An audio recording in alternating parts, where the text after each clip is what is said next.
Hello guys, assalamu alaikum. Good time to all of you. How are you? Hope you are feeling fine. Thank you very much for watching this video.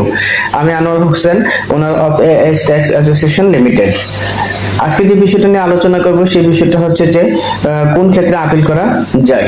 কোন করদাতা আয়কর কর্তৃপক্ষের আদেশে যদি সংক্ষুব্ধ হলে সংশ্লিষ্ট appeal আয়কর কর্তৃপক্ষের নিকট নিম্নবর্ণিত বিষয়গুলো আপিল করতে পারবেন।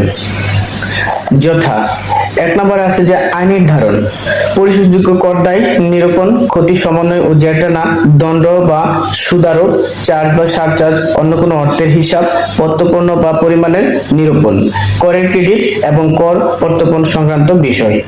অর্থাৎ করদাতা যদি মনে করে যে এসব বিষয়গুলো আয়কর কর্তৃপক্ষ যে বিষয়গুলো আমাদেরকে যে বিষয়গুলোর উপর আদেশ দিয়েছে সেই আদেশ যদি আমাদের মনে হয় যে সেটা সংক্ষুব্ধ হয়েছে, তাহলে অবশ্যই করদাতা এইসব